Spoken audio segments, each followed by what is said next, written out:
Bonjour ou bonsoir, selon l'heure à laquelle vous nous regardez.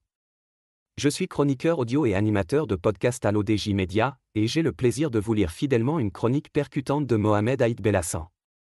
Le sujet d'aujourd'hui ? L'intelligence artificielle au Maroc, entre souveraineté numérique et influence française persistante.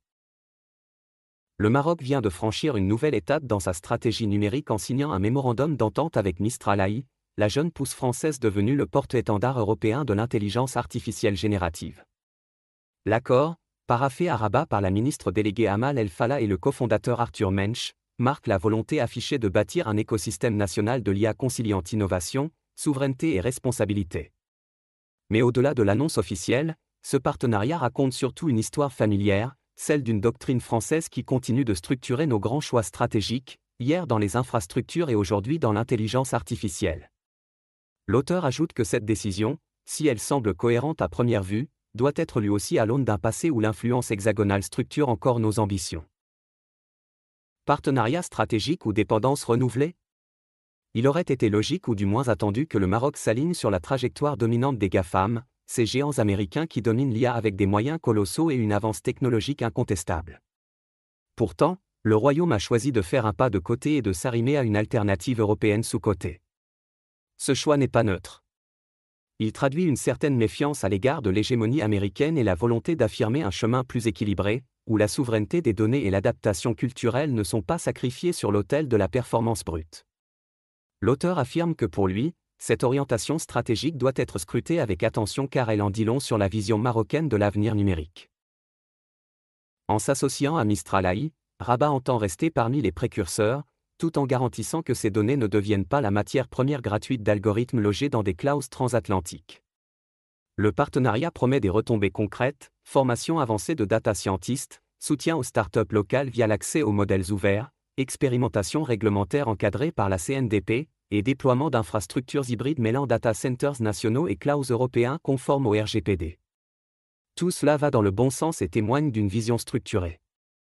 L'auteur pense cependant que l'histoire marocaine de la technologie invite à rester prudent face à l'euphorie des promesses.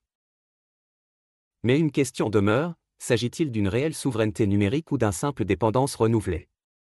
L'histoire économique marocaine regorge de projets où la patte hexagonale s'est imposée comme référence, souvent au détriment d'une montée en puissance de l'écosystème local. Cette fois encore, le risque existe que l'expertise demeure externalisée et que le Maroc se contente d'être un terrain d'expérimentation, plus qu'un acteur de co-construction. Il faut le dire, la souveraineté numérique ne se limite pas à signer des mots avec des partenaires prestigieux. Elle se bâtit dans la capacité locale à créer, adapter et maîtriser ses propres technologies. Si le partenariat avec Mistral AI doit avoir un sens, c'est précisément en ouvrant la voie à une coproduction, impliquer nos universités, stimuler nos ingénieurs, financer nos startups et faire émerger une génération capable non seulement d'utiliser des modèles importés, mais de les entraîner et de les adapter aux réalités marocaines et africaines. L'auteur insiste ici sur l'enjeu fondamental, ne pas être de simples utilisateurs passifs mais devenir concepteurs souverains. Reste que le symbole est fort. Alors que l'IA redessine les rapports de force mondiaux, Rabat choisit d'écrire son histoire avec un accent français. C'est une décision stratégique, qui reflète autant un pragmatisme politique qu'un héritage culturel.